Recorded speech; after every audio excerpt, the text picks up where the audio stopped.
Hors des temps. Vous êtes bien sur Aligre 93.1 en train d'écouter Vive les moustiques jusqu'à 11 heures.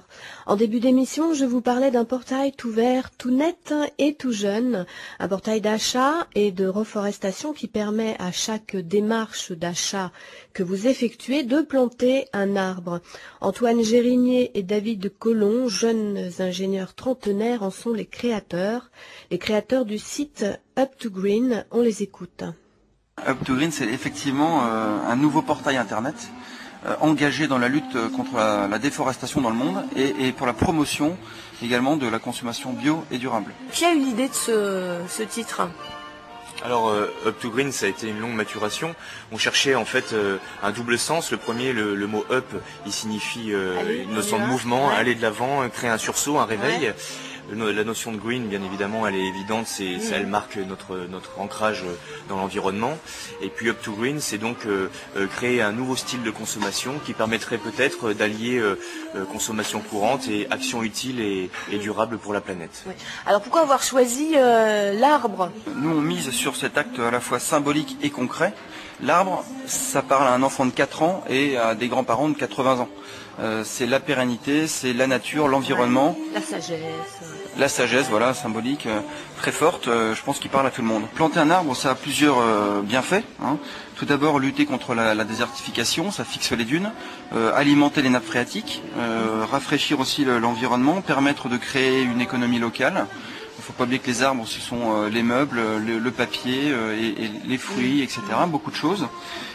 Et puis par ailleurs, évidemment, c'est la biodiversité, comme vous l'avez souligné, la faune et la flore. Et enfin, c'est une grande tendance, on en parle de plus en plus, mais stocker le carbone. Voilà, alors le stockage de carbone, on dit beaucoup de choses là-dessus. Est-ce que les arbres sont tous des puits de carbone ou pas ? Parce que tout le monde le pense. Alors le stockage carbone, effectivement, c'est une question qui est au cœur de nos problématiques. Il faut savoir qu'un arbre stocke du carbone dans sa phase de croissance, essentiellement. Oui, pour vous donner une image, aujourd'hui, un Français consomme chaque année l'équivalent de 6,5 tonnes de carbone par an. Et en plantant 55 arbres avec Up2Green, on permet de compenser les émissions de ce qu'émet un Français chaque année. Voilà. Donc un arbre stocke du carbone dans sa phase croissance. Mais pas tous les arbres, c'est ça que... Alors, ils en stockent plus ou moins. Par exemple, Up2Green présente un programme de reforestation de mangroves en Indonésie. La particularité, c'est que la mangrove a le taux de stockage carbone le plus élevé en termes d'essence, puisqu'on est sur du 18 kg au mètre carré, ce qui permet d'avoir un réel effet sur le stockage de carbone. Voilà. Donc alors maintenant on va attaquer directement sur le site. Comment on fait concrètement pour acheter déjà et pour planter son arbre ? Antoine. Voilà. Alors en fait c'est relativement simple. Up2Green, ça peut être comparé à un moteur de recherche. Lorsque vous souhaitez par exemple en cette période de Noël offrir une BD ou un livre à un de vos proches. Vous allez tout simplement sur le site Up2Green, vous vous identifiez sur ce site, donc il faut avoir créé son compte auparavant pour ensuite pouvoir vous réallouer les crédits arbres. Donc vous vous identifiez sur Up2Green, vous tapez dans le moteur de recherche la BD, livre ou les directement... fleurs, prenons les fleurs par exemple. Fleurs, très bien. Exemple. Vous voulez offrir des fleurs à Noël, parfait. Donc en fait, vous tapez fleurs dans le moteur de recherche, comme vous l'auriez fait dans n'importe quel autre moteur de recherche, ou alors directement le nom du site marchand d'ailleurs. S'affiche donc la page de résultats. Oui, comme Google ou... comme Google ou Yahoo, etc., ou Alta Vista. En face de chacun de ces sites marchands, donc on les a quasiment tous, s'affiche le nombre de crédits arbres que vous obtiendrez gratuitement, ça ne vous coûtera pas plus cher, à la suite de votre achat. Alors qui se fait payer ? Alors c'est Up2Green qui récupère quelques euros de commission publicitaire. Oui, mais alors nous l'acheteur, moi si j'achète mes fleurs, je paye directement au producteur. Exactement, oui. Alors c'est comme Google ou Yahoo, vous l'avez dit tout à l'heure. Vous cliquez sur le lien, vous arrivez sur le site marchand, vous achetez votre bouquet, donc vous payez vous directement le site marchand. Et eux, en contrepartie, le site marchand sait que vous venez de la part d'Up2Green. Et pour remercier Up2Green, nous paye une commission publicitaire de quelques euros. Et nous reversons la moitié de cette commission publicitaire sous forme de crédit arbre dans votre compte personnel Up2Green. Et ensuite, vous choisissez les programmes de reforestation où vous souhaitez planter vos arbres. Et on a 2 partenaires principaux qui sont des partenaires de référence. On a l'Office national des forêts en France, donc l'Office national des forêts avec la parcelle 477 à Lyons-la-Forêt, dans l'Eure, où on a une parcelle de reboisement qui permettra de remplacer les hêtres qui sont en voie de disparition en Europe par du chêne Cécile. Ah oui, alors pourquoi on ne peut pas replanter des hêtres? Alors le hêtre, elle a cette particularité d'être une des mesures du réchauffement climatique en Europe, et le hêtre a tendance progressivement à migrer vers les zones nordiques pour trouver de la fraîcheur en Europe. À cause du réchauffement climatique. Notamment à cause du réchauffement climatique. Donc c'est un thermomètre en fait de l'environnement. Effectivement, les scientifiques utilisent des photos satellites où ils mesurent la quantité de hêtres à l'hectare en Europe pour déterminer l'impact du réchauffement climatique sur notre secteur. Alors l'ONF France, sur les parcelles de Lyons-la-Forêt où Up2Green a choisi de planter des arbres, reforeste en chêne Cécile. Voilà, d'accord. Deuxième partenaire de référence, c'est Planète Urgence, qui est vraiment connu dans le monde et qui a... C'est une association, ça. C'est une association qui a pour vocation de planter des arbres dans 2 zones principales de la planète. On a choisi 2 programmes, nous. Un programme au Mali, qui est un programme d'agro-reforestation. C'est simple, c'est 1 million d'arbres à planter. 1 million d'arbres qui correspondent à 1000 hectares et 1000 familles. Chaque fois que vous plantez 1000 arbres via Up2Green, vous ou d'autres personnes, une famille pourra vivre sur la parcelle où ces 1000 arbres auront été plantés, parce que ce sont des arbres fruitiers, et ça permet de fixer les populations au Mali. Deuxième programme de Planète Urgence, donc c'est le 3e pour Up2Green, avec l'Office national des forêts, c'est le stockage carbone en Indonésie.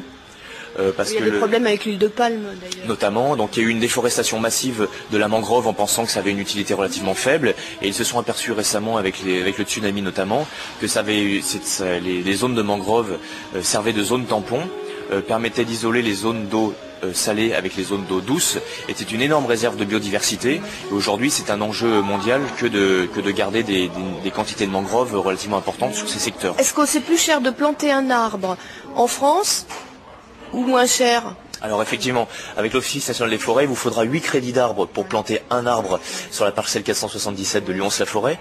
Là où en revanche, avec un crédit d'arbre, vous pouvez planter soit au Mali, soit en Indonésie. Les techniques de reforestation et les coûts de plantation sont... Pourtant c'est plus loin, et pourquoi c'est plus cher là? Parce que c'est la main d'œuvre locale d'une part, et puis l'ensemble des infrastructures sont des infrastructures locales, et ils s'appuient sur des réseaux locaux de plantation, et donc les coûts sont effectivement moins chers. Sur l'Office national France, ce qu'il faut noter aussi, c'est qu'on a tout un travail de préparation des sols qui est décrit dans le portail up2green.com, où effectivement il y a tout un travail d'abord de déboisement, de défrichage, de broyage. C'est bien expliqué tout si on veut regarder sur le site. Comment on va prendre des nouvelles de son arbre? Parce que l'arbre, c'est dans la conception que vous avez de replanter l'arbre, moi je trouve que c'est très bien, parce que c'est pas un arbre tout seul, c'est un arbre qui vit dans la forêt, et il peut être gros, épais, petit, il peut peut-être mourir, on ne sait pas. Voilà, c'est une très bonne question, c'est pour ça qu'on a choisi notamment 2 partenaires de référence sur la reforestation, c'est-à-dire qu'ils nous assurent une traçabilité. Donc on sait où vont les crédits arbres, et on en est sûr. Notamment en France, on peut aller sans problème pique-niquer par exemple au beau jour près de la parcelle 477 à Lyons-la-Forêt, et vous verrez très concrètement vos arbres. Alors en revanche, vous ne verrez peut-être pas votre login au pied de chaque arbre. Vous serez peut-être déçu de voir que celui du voisin est un petit peu plus grand alors qu'il a le même âge. En revanche, sur la parcelle seront affichés les logins des gens qui auront participé et mis à jour régulièrement, des gens qui auront participé à replanter les chênes Cécile sur cette parcelle. Ce qui est très concret aussi, c'est que nous avons rencontré personnellement l'ensemble des ingénieurs techniciens de l'ONF qui suivent cette parcelle. On a un contact régulier téléphonique avec eux. On est allé sur place, on a quelques photos et quelques reportages qui sont mis en ligne sur le site. Donc il y a un vrai suivi concret, c'est ce qui nous semble important pour nous démarquer un peu aussi de certaines démarches qui sont assez parfois difficilement traçables. Nous, ce qu'on souhaitait, c'est avoir du concret. Donc nous avons effectivement les sites marchands qui sont référencés sur le site, mais également grâce à des partenaires plus de 1000 produits bio et durables, et nous sommes en train évidemment de développer ce catalogue, c'est un sens aussi. Puisque l'objectif au final est bien que l'ensemble de la population puisse de plus en plus change aller de comportement vers le bio. et puisse aller de plus en plus vers le bio. Donc tout d'abord via les sites marchands faire en sorte de consommer désormais utile, et via les catalogues de produits bio et durables consommer utile et durable. durable. Par exemple, vous achetez un bouquet de fleurs à 45 € chez un des sites de fleurs, vous aurez 3 crédits arbres. Vous achetez un pack noix de lavage à 22 € chez un de nos partenaires bio, vous aurez un crédit arbre. Un séjour acheté chez l'un des plus de 100 sites de voyage que nous avons également référencés, c'est 20 crédits arbres. Un peu moins pour un billet d'avion, mais pour un séjour, c'est 20 crédits arbres. Voilà. Et tout ça, encore une fois, ça ne vous coûte pas plus cher. On a choisi de prendre une stratégie douce, on va dire, pour emmener progressivement les gens vers la consommation durable. On se démarque en cela des stratégies, on va dire, plus dures qui consistent à sélectionner les gens. Ce qu'on ne voulait pas, c'est juger. Nous ne pensons pas pouvoir changer du jour au lendemain l'ensemble des consommations de tous les Français. En revanche, les amener progressivement à une réflexion sur les enjeux planétaires, les enjeux de réchauffement climatique en plantant des arbres, ça nous semble pertinent, c'est ce qu'on a voulu faire avec ce site. Donc c'est une volonté vraiment de les inciter et de susciter l'envie à travers une plateforme ludique qui permet d'affecter ces arbres à plusieurs endroits de la planète. Autre exemple de jeunes créateurs d'entreprises, la soixantaine AE2, l'un est